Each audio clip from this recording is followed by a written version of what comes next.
Alô, você, concurseiro de todo o Brasil, é um prazer mais uma vez recebê-lo em nossa companhia. Seja bem-vindo, meu amigo, minha amiga, a este site de sucesso, este site que vai fazer de você mais um dos nossos campeões. Sou o professor Jefferson Fiel, professor de matemática, de raciocínio lógico e de estatística. Estamos juntos aqui para dar continuidade aí ao estudo de estatística. E na aula de hoje, galera, eu quero falar de uma forma especial sobre as normas de tabulação estatística. Então, tudo isso aí é um conjunto de regras, um conjunto de procedimentos que tem que ser adotados, obviamente, são normas da ABNT.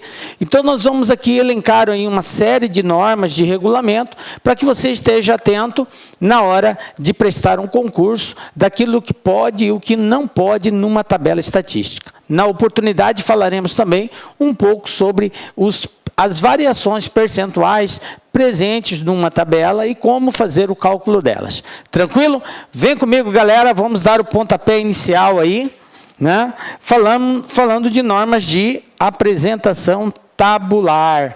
E aí a gente vai dar um foco também nos tipos de séries estatísticas, né? E também vamos falar das variações percentuais. Vamos lá. Formas de apresentação dos dados estatísticos. O que nós sabemos a respeito disso, galera? Nós sabemos que a estatística ela tem uma função de ir em campo, colher as informações, levantar todos os dados. Depois que ela colhe essas informações, ela organiza esses dados. E, organizados os dados, ela tem que apresentar esses dados. E esses dados podem ser apresentados de duas formas. Ou eles são apresentados através de tabelas, ou eles são apresentados através de gráficos. Ok? Então, hoje nós vamos falar exatamente sobre a tabela. Então, como que eu faço a apresentação desses dados em tabelas? Beleza. Então, os dados estatísticos, eles são apresentados através de tabelas e gráficos, e nós vamos falar agora sobre tabela. O que é uma tabela, professor? É um arranjo sistemático de dados numéricos dispostos de tal forma. Quando a gente fala dispostos de tal forma, quer dizer que a organização dele procede em linhas e colunas. Quando eu falar linha, estou fazendo referência às informações que estão na horizontal. Quando falarmos em coluna, nós falamos nas representações na vertical. Beleza? Para fins de comparação ou de estudo aí. Tranquilo? É isso que a tabela faz. É esta apresentação. Então, vamos conhecer aí o que é esta tabela na forma prática, né? Uma tabela deve apresentar dados de modo resumido, claro. Ela não tem como você encher a tabela com tudo aquilo que você pesquisou. Você fez, organizou os dados e aí você resume aquelas informações para poder ser apresentado na tabela de tal forma que o quê? Que te dê uma visão geral daquilo que foi estudado, daquilo que está sendo analisado. Beleza? A tabela, ela é constituída dos seguintes elementos. Então, nós elencamos aqui os principais elementos que compõem uma tabela. Primeiro deles, o título. Depois nós vamos falar individualmente de cada um desses. Segundo, o cabeçalho. Terceiro, o corpo da tabela. E o quarto, a fonte. Bom, existem alguns autores de livros que detalham um pouco mais essa questão do corpo, alguns outros elementos constituídos aqui. Mas nós vamos falar do corpo num todo, ok? Beleza, então vamos lá. Está aqui uma tabela estatística. Eu tenho aqui uma tabela que faz referência a quê? A produção de petróleo na Bahia no ano de 1996 até o ano de 2000. Então, eu tenho aqui todas as informações da produção de petróleo. Como que eu faço a leitura de uma tabela? Eu verifico as informações aqui. Está todos os anos e aqui está a produção de petróleo referente a cada um desses anos. Então, na horizontal, eu faço a leitura. Em 96, 2.536 mil toneladas. Né? 1997, 2.666, na verdade são milhões, né? Porque aqui está em mil toneladas, né? A gente tem que acrescentar. Quando aparece aqui 1.000, eu teria que acrescentar mais 1.000 aqui. Então, na verdade, são milhões de toneladas aqui. 1998, 3.750.000 toneladas. 1999, 2.007.000. E no ano de 2000, 2.080.000 toneladas. Beleza? Isso aqui é a representação da produção de petróleo na Bahia. E aqui no final eu tenho a fonte disso daqui. Bom, quem é quem na tabela, de acordo com aqueles 4 itens que nós elencamos na tela anterior sobre a composição da tabela. Título. Quem é o título? O título está aqui, ó.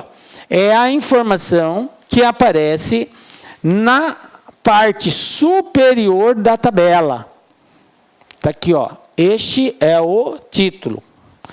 Quem é o cabeçalho? O cabeçalho, galera, ele aparece na parte superior de cada conjunto de informações, tá? Então, eu tenho aqui, ó, o cabeçalho aqui, ó, ano, e eu tenho aqui produção, para identificar o que está representando cada coluna. Então, esta informação que representa o que cada coluna vai conter é chamado de cabeçalho. Depois nós temos o corpo.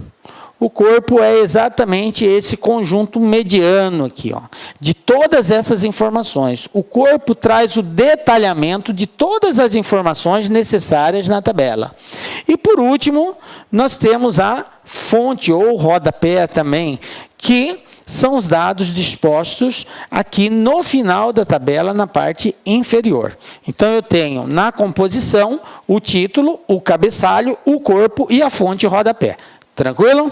Beleza, vamos entender cada um desses itens e qual que é o propósito dele na tabela. Bom, começando com o título. O que é o título, professor? O título é a indicação que precede a tabela e contém a identificação de 3 fatores do fenômeno. Ou seja, ele faz o resumo do objetivo daquela tabela. Aquela tabela está representando quem, o que ela está retratando, quais são as informações que ela nos traz. Então, esse título, ele traz no seu conteúdo, no seu contexto, 3 fatores. Ou ele vai fazer referência a um tempo, tá? Que é a época, que seria a história, o período, o tempo da história, ou o local aonde está acontecendo esse evento, ou um determinado fenômeno descrito, ou seja, uma espécie.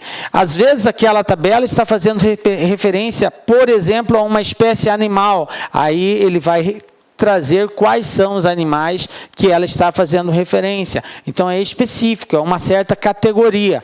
Então, ele pode falar do tempo, ele pode falar do local, ou ele pode falar de uma espécie específica. Ok? E o cabeçalho? Bom, o cabeçalho é a parte superior da tabela que especifica o conteúdo das colunas, como eu já havia salientado. Ali ele vai retratar, quando ele apareceu lá, ano, então abaixo daquilo ali estão todos os períodos que foi feito o estudo. Tá? Produção, abaixo está todas as quantidades referentes a cada período, e assim por diante. O corpo é o espaço que contém as informações sobre o fenômeno estudado, ou seja, é aquela que traz os dados, no ano tal produziu tal, e no outro ano produziu mais tanto, e assim por diante. E, por último, a fonte ou rodapé, né, que é a indicação da entidade responsável pelo levantamento. As notas, ou rodapés, ou fontes, são indicações, observações ou aditamento ao texto elaborados pelo autor. É importante a gente destacar 2 coisas com relação às notas. Elas podem ser, primeiro, explicativas ou podem ser notas de referência. Essas notas explicativas, também conhecidas como chamadas técnicas.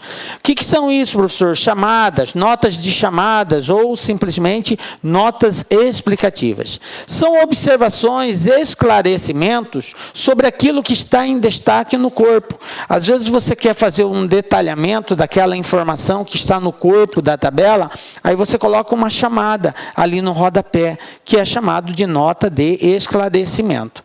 Então, aquele rodapé, aquela fonte, não serve somente para identificar quem é o autor da pesquisa ou o responsável por aquela informação. Ele serve também para dar alguns esclarecimentos com relação àquele conteúdo que contém o corpo da tabela. E pode ser também notas de referências, que aí, nesse caso, sim, é a indicação do responsável pela pesquisa, né, do autor daquelas informações. Beleza? Então, isso que é a fonte. Bom, então a gente já conheceu o que é uma tabela, quais são os elementos que constituem ela e o que cada um indica. Vamos falar mais especificamente agora das normas de apresentação tabular. Quando a gente fala em normas de apresentação tabular, nós temos que ver que isso aqui é um conjunto de regulamentos, de regras, de procedimentos. Esses procedimentos não sou eu, o professor Jefferson, que inventou, que criou. São normas da ABNT, Associação Brasileira de Normas Técnicas. Então, com base na ABNT, nós temos um conjunto de regras que devem ser observadas na hora de nós apresentarmos uma tabela. Então, quando eu falo em apresentar, quando você vai construir a tabela, você tem que respeitar esse conjunto de procedimentos. Aí se pergunta assim, professor, mas no concurso não vai perguntar para mim como que constrói uma tabela, ou vai me dar a possibilidade de construção de tabela. Obviamente que não. Se acaso fizer alguma pergunta com relação às normas de conduta, certamente o exercício vai te dar alguma observação, tal procedimento na construção de uma tabela pode ser feito assim, e pedir para você dizer se está certo ou se está errado, né? Ou dar um conjunto de informações e perguntar para você qual deles faz referência ao rodapé, ou faz referência ao cabeçalho ou ao título, e você tem que conhecer tudo isso daí. Então, são N formas de ser perguntado. Mas uma coisa é clara, nenhum concurso vai pedir para você, construa a tabela. Não, isso não. Mas nós temos que mostrar aquilo que pode e aquilo que não pode. Porque, diante deste conhecimento, você, ao fazer qualquer questionamento sobre a apresentação de uma tabela, você vai saber se ela está dentro ou não das normas da ABNT. Bom, a primeira observação que eu quero fazer é com relação à indicação do período. O que é o período, galera? É o ano, digamos assim, o período histórico, né? Quando que aconteceu essa pesquisa? A qual ano de referência ela está mostrando? Então, a apresentação ela deve estar de acordo com as normas da ABNT, como eu falei. E toda série temporal, aí se diz, professor, o que é série temporal? Daqui a pouco a gente vai detalhar mais o que é uma série temporal. O próprio nome já diz, temporal, faz referência ao tempo, a uma época, ok? Toda série temporal consecutiva, professor, como assim consecutiva? Consecutiva quer dizer que não há falha. Se eu digo, por exemplo, de 1990 a 1995 consecutivos, quer dizer que entra 95, 90, 91, 92, 93, 94, 95. São anos ininterruptos. Eu tenho todas as informações ano a ano. Quando eu digo não consecutivo, quer dizer que vai falhar, vai pular algum. Por exemplo, 90, 91, 92, aí eu pulo 93, posso até pular o 94 e já finalizar com 95. E aí são períodos não consecutivos, ok? Então eu tenho uma situação de períodos consecutivos, quando aparece todos os anos, ou meses, ou dias, enfim, de forma consecutiva, ininterrupta, sem falhar nenhum, e eu tenho os não consecutivos quando eu pulo alguns, ok? Beleza. Bom, então quando eu tenho uma série consecutiva, a apresentação dela do início ao fim tem que ser separados ou ligados por um hífen. Então eu informo o primeiro e informo o último e coloco o hífen entre eles. Aí eu estou indicando que vai de um período ao outro. Como eu falei, de 1990 até 1995, se eu coloco o hífen, a indicação aqui é que vou começar em 90, vou terminar em 95, e todos os anos compreendidos entre 90 e 95 estarão presentes. Captaram aí? Belezinha, né? Bom, então vamos apresentar uma tabela que traz essa informação. Série anual consecutiva. Aqui um exemplo, eu peguei aquele mesmo caso anterior, né? Que era a produção de petróleo na Bahia, de 96 a 2000. Observe aqui, ó, 96, 97, 98, 99 e 2000. Todos os anos, de forma consecutiva, estão presentes. Tá? E olha aqui a representação através de um hífen. Ok? Isso aqui é uma série temporal porque ela faz referência a um período, a um tempo. Ok? Beleza. Bom, isso aqui não precisa estar atrelado somente a um período anual. Pode, como eu disse, a um período mensal, a um período semestral, a um período diário, ok? A tabela pode ser representada de várias formas. Vamos pegar um outro exemplo aqui. Série mensal consecutiva com o mesmo período. Então, agora é mês. Então, eu coloquei aqui, ó, produção de ferro liga na Bahia, de janeiro a junho de 2003. Então, eu vou começar em janeiro e vou terminar em junho. Observe que todos os meses compreendidos entre janeiro e junho estão presentes aqui. Janeiro, fevereiro, março, abril, maio, junho. Tranquilo? Então, é uma representação, olha aqui o hífenzinho, indicando que é uma série temporal consecutiva. Beleza? Por isso a apresentação do hífen.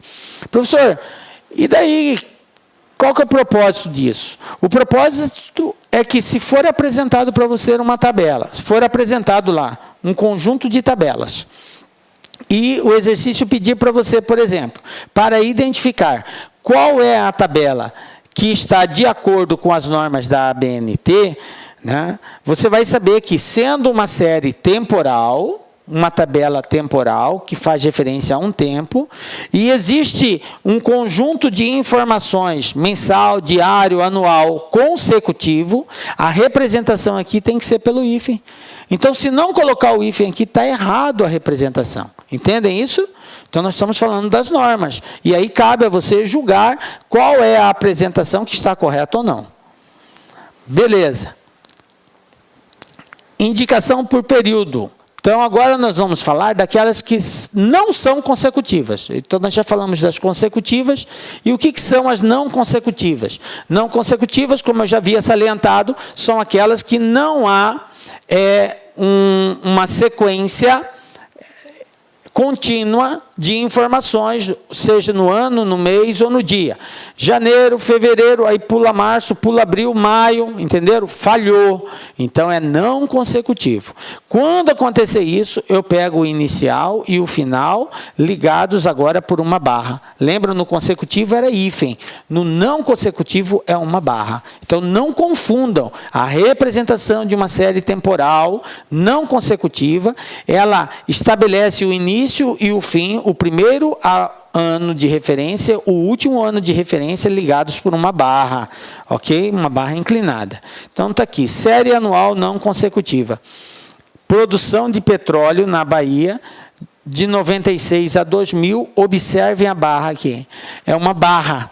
Se é uma barra, quer dizer que vai existir um determinado período que não irá aparecer. Pode ser só um, pode ser dois, pode ser três, pode ser todos os compreendidos entre eles, enfim.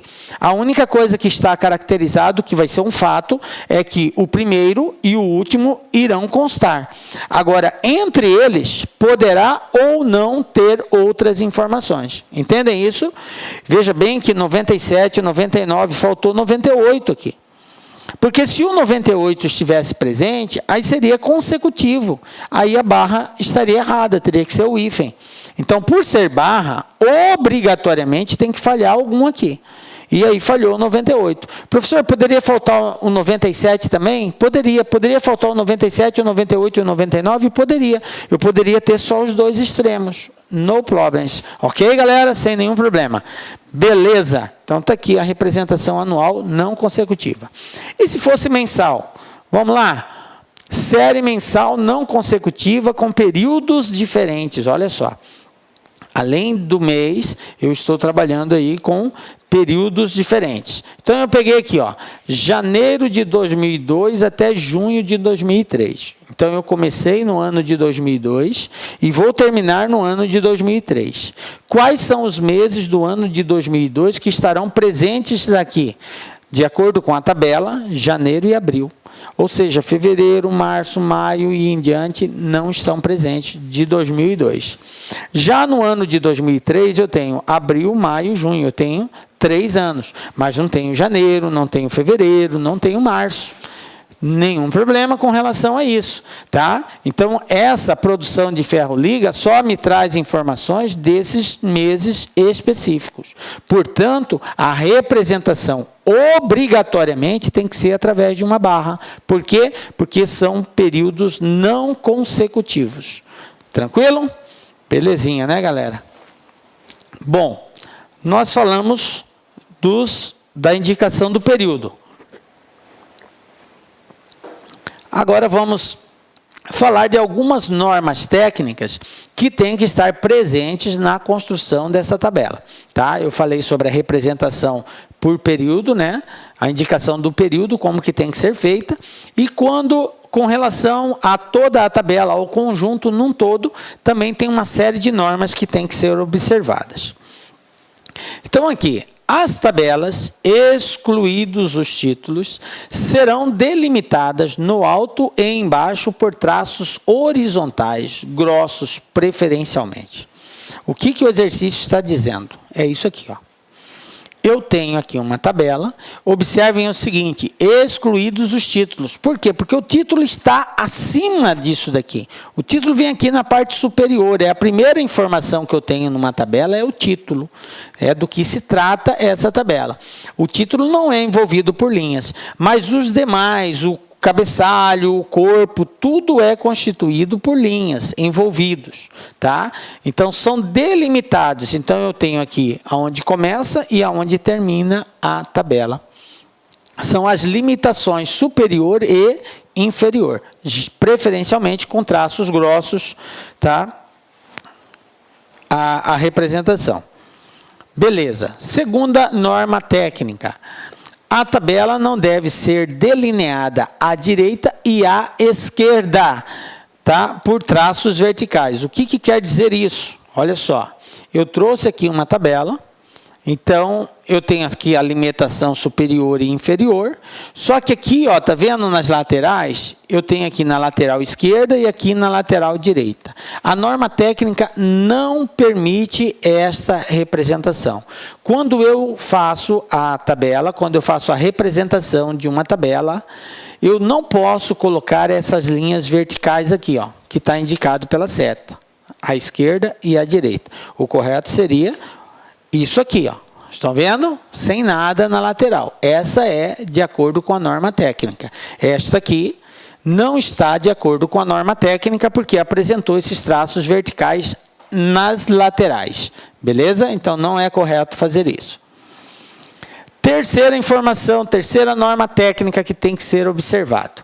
É facultativo o emprego de traços verticais para a separação das colunas no corpo da tabela. Facultativo, galera. O que quer dizer isso? Quer dizer que você pode ou não colocar.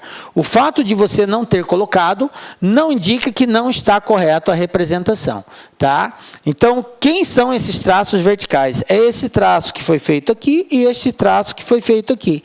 O que esta norma está fazendo referência é que essa representação aqui não é obrigatória, não é obrigatória. Você pode ou não utilizá-la. Geralmente se utiliza, ok? Mas se não aparecer, também não está errado. Entenda isso, tá? Porque a norma técnica permite a faculdade disso daqui, tá?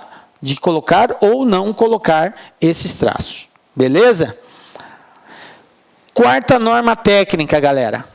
Quando uma tabela, por excessiva altura, tiver que ocupar mais de uma página, então você tem uma tabela muito grande. Não dá para colocar ela na mesma página. Não deve ser delimitada na parte inferior, repetindo-se o cabeçalho na página seguinte. Neste caso, deve-se usar no alto do cabeçalho ou dentro da coluna indicadora a designação continua ou conclusão, conforme o caso. Então, veja bem, o que o exercício o que essa norma técnica está dizendo? Eu tenho aqui uma tabela,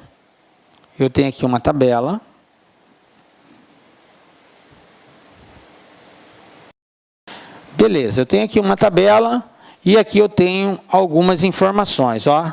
Eu tenho aqui algumas informações.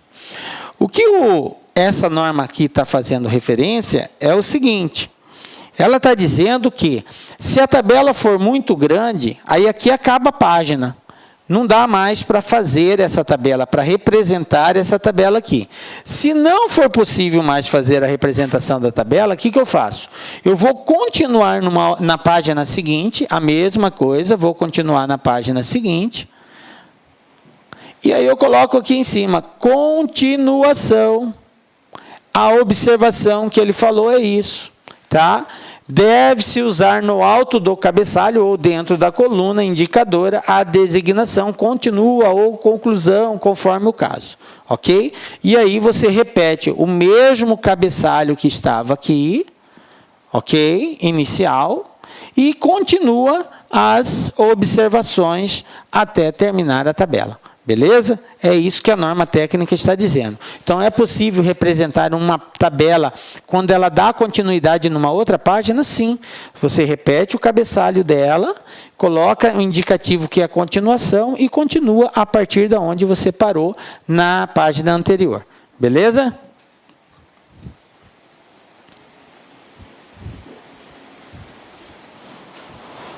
Continuando. Quinto. Quando uma tabela ocupar páginas confrontantes, todas as linhas devem ser numeradas na primeira e na última coluna. Isso para não causar nenhuma estranheza, nenhuma confusão, né? Então, ela tem aqui, ocupa várias páginas, né? Aliás, você tem páginas confrontantes. E aí você faz essa indicação nas linhas, tá? Na primeira e na última coluna, para ficar bem claro quais são as informações daquela tabela lá. Sexto, quando não for conveniente a apresentação de uma tabela em páginas confrontantes, deverá a mesma ser dividida em duas ou mais colunas. Bom, o que ele está querendo dizer com isso? Você não vai conseguir colocar toda a tabela numa mesma página, estou falando horizontalmente, tá? Horizontalmente, não é possível colocar ela na mesma, então aí eu devo dividir esta página em duas ou mais. Nós vamos ver um exemplo disso aqui para ficar mais claro. Se o disposto no item 6, que é a divisão, quando não é possível escrever na mesma página, se tornar impraticável por serem as colunas insuscetíveis de agrupamento, deve-se desmembrar a tabela em seções, estas dispostas umas abaixo das outras e separadas por um traço horizontal duplo, que é isso aqui, ó. O que eu quero dizer? Observe que não é possível colocar tudo isso aqui numa página só. Então, eu tenho aqui, ó, os municípios, a população, as localidades e distritos A, B, C, D, E e F. Aí, olha aqui, ó, continua. Continua quer dizer que vai para outra. Essa tabela tem continuidade numa outra, que é esta de baixo. A conclusão indica o quê? Indica que é a continuidade da anterior, só que agora finalizando, porque é a conclusão, ela vai terminar aqui. E aí observem que eu continuei a partir de quem? A partir da letra G. Mantive municípios, população e aqui as localidades. Ok? Então é isso que esta norma está dizendo. Quando não for possível nós colocarmos tudo numa mesma página, horizontalmente falando, eu faço essa divisão e continuo, né, na parte inferior, usando aquelas mesmas regras quando eu não consigo colocar na mesma página. Continua e conclusão. Beleza? E para finalizar, a 8ª norma técnica, e aqui eu elenquei as principais, aquelas que geralmente são cobradas nos concursos, são essas aqui, por isso que eu fiz referência, existem outras também, né? Então nós não vamos detalhar aqui toda a BNT, mas nós destacamos aquelas principais que você tenha, digamos assim, a obrigação de saber com relação a concurso público, beleza, galera? Então, quando uma tabela tiver poucas colunas e muitas linhas, poderá ser dispostas em 2 ou mais partes, lado a lado, separando-se as partes por um traço vertical duplo. Como assim, professor? Não entendi. Vou mostrar para vocês. Está aqui, ó. Observe que eu tenho uma tabela aqui com poucas colunas. Quantas colunas eu tenho? 2. Mas eu tenho muitas linhas. Poucas colunas e muitas linhas. Então, nesse caso, me é permitido fazer a separação, escrever um do lado do outro, desde que eu separe por um traço vertical duplo. Só isso. Então, eu fiz aqui, ó, um traço vertical duplo, ou seja, 2 traços verticais. Aqui está o ano, aqui vai estar a produção referente a cada ano.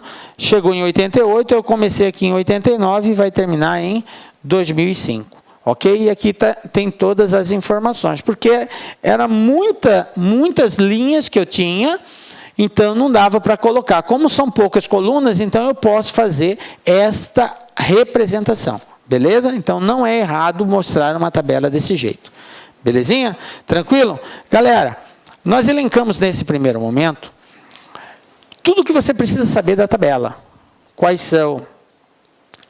Qual é a sua composição, título, cabeçalho, corpo, fonte, rodapé, o que é cada um deles e como que nós podemos apresentá-la. E o que pode e o que não pode na sua construção, ok?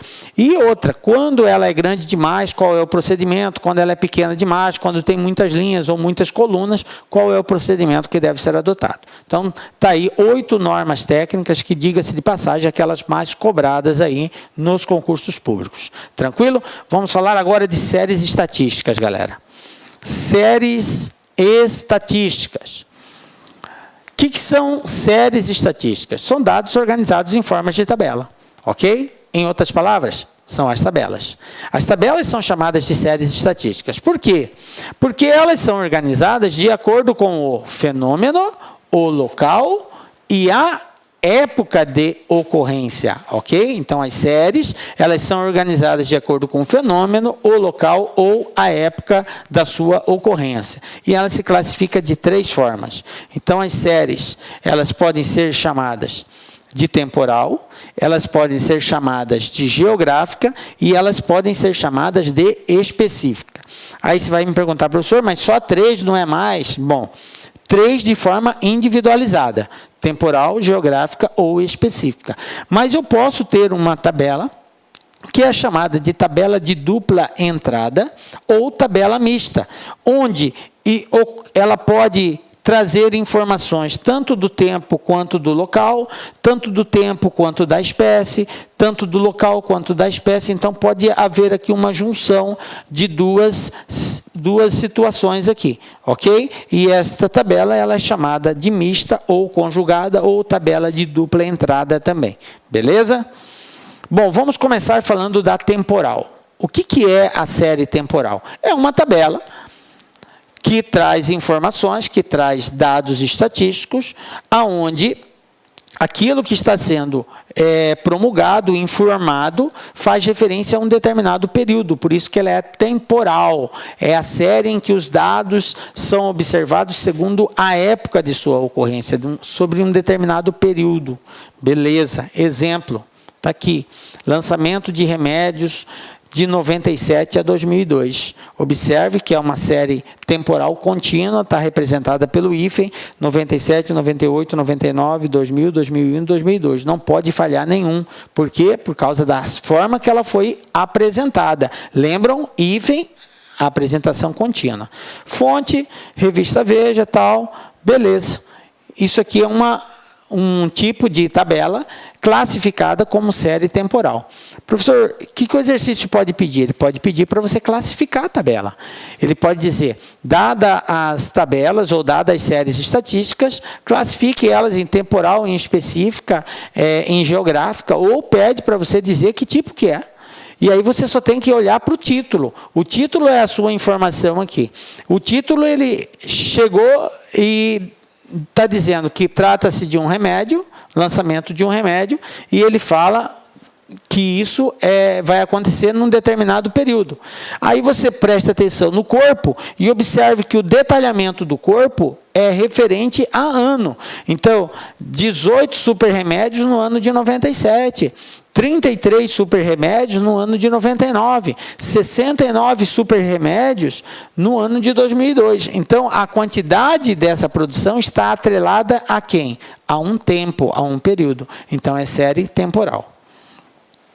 Um outro exemplo, desempenho operacional da Varig, né, uma antiga empresa de aviação, de 97 a 2001. Então, eu tenho aqui o período e a quantidade de valores dadas aí em milhões de que essa empresa arrecadou ano a ano, ok? Beleza. Bom, isso era série temporal. E agora, série geográfica. A série geográfica, ela faz referência aqui a um local. Então, no título, vai me trazer a informação do motivo da pesquisa, é um estudo sobre determinada situação, que ocorreu aonde? Num determinado local. Não vai estar mais atrelado a um conjunto, a um período de anos ou meses, mas sim a um local. Ele vai me informar um período? Sim, ele vai dizer qual é o ano ou o mês daquele acontecimento.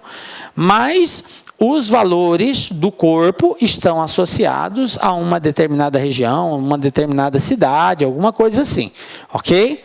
Então, é a série em que os dados são observados segundo o local onde ocorreram. Então, vamos lá. Candidatos a deputado federal na região nordeste do Brasil. Então, qual é o ano? O ano 2002, o ano da pesquisa 2002. Quantos candidatos a deputado federal nós tivemos na região Nordeste? O estado da Alagoas teve 267 candidatos, Ceará 516, Piauí 204, Rio Grande do Norte 233, Bahia 569, ok? Então observe que todos os estados elencados aqui são estados da região Nordeste. Então esta informação está associada a um local e não a um ano, tá? No ano X, Y e Z, não. Isso aqui, essa pesquisa foi realizada no ano de 2002. E de acordo com essas regiões, eu tenho o valor. Então, o valor não é pelo período, mas sim pelas regiões. Por isso, ela é chamada de geográfica. Bom, aí eu tenho as específicas. O que são as séries específicas? Como o próprio nome diz, vai fazer referência a uma espécie, a um gênero, a uma categoria, tá? Professor, vai ter indicação de período? Sim, é bem provável que vai ter. Qual foi o período da realização dessa pesquisa? Isso é óbvio. Mas quando você associar os valores do corpo com as informações lá, essas informações são por categorias e não por ano, ou pelo período, ou pelo local, ok? Exemplo. Valor de uma dívida de R$1.000 ao fim de um ano, de acordo com o tipo de financiamento. De acordo com o tipo de financiamento. Então, essa dívida de R$1.000, dependendo do financiamento, daqui a um ano, quanto que ela vai estar? Se for um empréstimo pessoal, ela vai estar em 1.800. Se for um cheque especial, ela vai estar em 3.000. Se o crediário é 2.000. Se for cartão de crédito, 3.200. Se for empréstimo em financeiras, 2.800. Obviamente, esse cálculo foi feito de acordo com uma certa informação de juros que é cobrado por cada uma dessas categorias representadas aqui, beleza? Então, que tipo de tabela é essa? É uma tabela específica, tá? Ou categórica. Por quê? Porque ela faz referência a uma certa categoria, a uma certa espécie. Ela não está atrelada a local, ela não está atrelada a ano, ok? Ela está atrelada a uma categoria. Dependendo da categoria, eu tenho um determinado valor. Por isso, ela é chamada de série específica ou tabela específica. Belezinha? Bom, então era isso, galera. A temporal, a geográfica e a específica. Mas nós podemos ter situações... Esse aqui é um outro exemplo também de uma específica. Observe, fracionamento do salário no orçamento familiar do brasileiro. no ano de 2002. Então, o brasileiro em 2002 gastava aproximadamente 24,4% com habitação, 23% com alimentação, 13% com saúde, tarifas e transporte e 11,2% com vestuário, educação, lazer e outros. Ok? Então, isso aqui é a distribuição de acordo com essas categorias também. Tá? Observem. Tem local aqui? Não, não tem. Não tem. Os valores, que são os dados percentuais, não estão associados a nenhum local. Estão associados a um período? Não. Aconteceu isso, essa pesquisa, no ano de 2002. Mas aquelas informações são referentes às categorias. Tranquilo? Beleza. Bom, e aí nós podemos ter agora uma quarta situação, que é a junção de uma com a outra. A histórica, que é por período com a geográfica, ou a histórica com a espécie, a específica, enfim, a geográfica com a específica, que é chamada de série mista, ou como eu já tinha dito, dupla entrada também. O que é isso? É a fusão delas. Exemplo, olha só, participação de cada fabricante no mercado de absorventes higiênicos no Brasil, de 97 a 99. Então, eu tenho um período de referência, eu tenho. O ano que aconteceu isso, essas informações, elas fazem referência de 97 até 99, 97, 98 e 99. Está atrelada a uma categoria, a uma espécie? Está. Por quê? Porque cada informação refere-se a um tipo de absorvente higiênico. Então, aqui, Johnson & Johnson, Kimberly, Protector e outros, ok? Então, eu tenho aqui uma série de categorias de espécies que são marcas de absorventes higiênicos, ou melhor, fabricantes de absorventes higiênicos, e qual foi a participação dele no mercado de acordo com esses períodos. Então, eu tenho de 97 a 99. Então, que tipo de tabela é essa? Ela é temporal? Sim, porque ela faz referência ao tempo. Ela é geográfica? Sim. Geográfica não, desculpa. Específica? Sim. Por quê? Porque ela faz referência a uma espécie, a uma categoria, a um certo fornecedor. É aquela pessoa que produziu os absorventes higiênicos. Então, que tipo de tabela eu tenho? Temporal e específica ao mesmo tempo. Tranquilo? Um outro exemplo aqui. Índice de desemprego em algumas regiões. Índice de desemprego em algumas regiões. Abril de 2000 até 2002. Observem que a representação dos anos está com barra e não com hífen. Se está com barra, lembram? Pode falhar. Eu não preciso fazer 2000, 2001 e 2002. Eu posso só fazer 2000 e 2002. Que foi o caso da representação aqui. Então, essa informação ela está atrelada a dois fatores. Um, a região, correto? Distrito Federal, Belo Horizonte, Porto Alegre, Recife, Salvador, São Paulo, que são as regiões onde aconteceu essa pesquisa de índice de desemprego. E está associada também ao ano, que é o período. No ano de 2000 eu tenho uma informação, no ano de 2002 eu tenho outra informação. Então, como esses dados estão atrelados a um período, ela é temporal. Como esses dados estão atrelados a um local, então ela é geográfica. Então, que tipo de tabela eu tenho? Temporal e geográfica. Beleza? Tranquilo? Belezinha? Bom, galera, variações percentuais. O que é isso, galera? É como que a gente pode trabalhar a porcentagem dentro de uma tabela. Então, eu vou mostrar alguns casos aqui, vou dar um exemplo para a gente compreender como que é feito este contexto.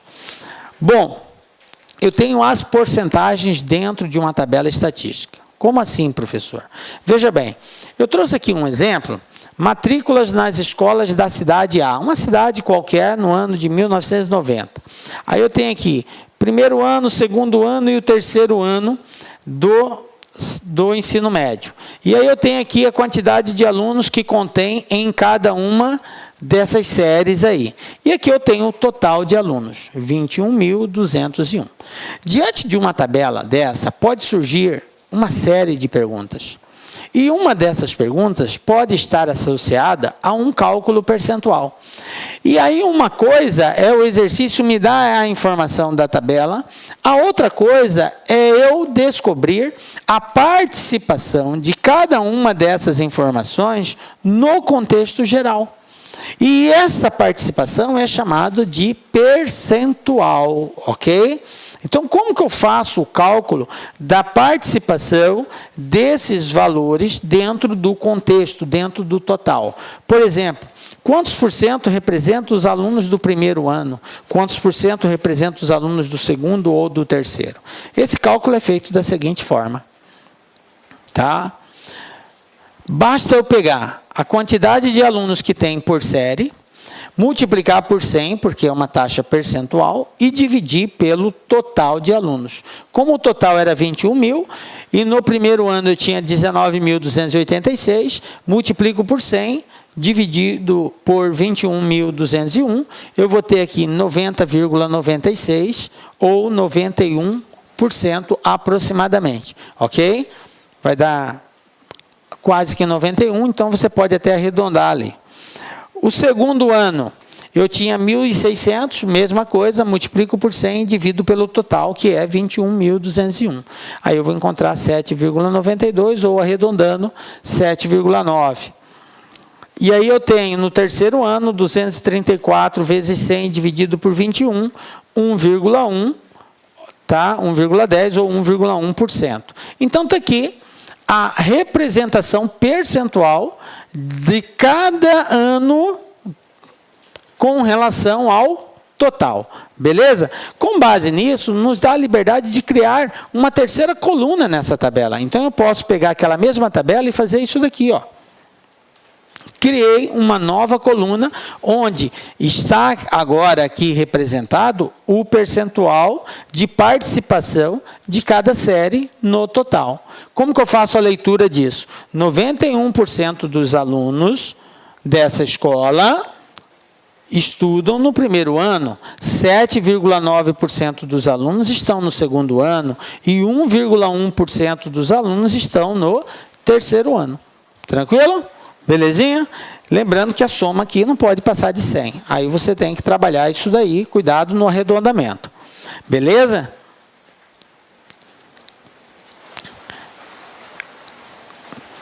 Bom, isso aqui é o que eu acabei de falar, né? Que estão matriculados. O emprego da porcentagem é de grande valia quando é nosso intuito, né, destacar a participação da parte no todo. É esse que é o propósito das taxas de porcentagens, tá? Vou repetir essa última parte. O emprego da porcentagem é de grande valia quando é nosso intuito destacar a participação da parte no todo. Toda vez que eu tiver interesse em representar quanto que uma parte representa do todo, eu vou ter que usar de cálculo percentual. E é muito simples esse cálculo. Basta pegar a parte, multiplicar por 100 e dividir pelo total. O valor que eu encontrar é o percentual que ela representa daquele todo. Repetindo, para encontrar a participação de uma parte num todo, quanto que 10 representa de 50? Eu pego a parte, multiplico por 100, 10 vezes 100, e o resultado divide por 50. 10 vezes 100, 1.000, dividido por 50, 20. Então, 10 representa 20% de 50. Entendem isso? Belezinha? Tranquilo, né, galera? Então, é assim que a gente faz as variações percentuais, a representação da porcentagem numa tabela. Ok? E chegamos ao fim da nossa aula, galera. Quero dizer que foi um prazer muito grande estar aqui com vocês.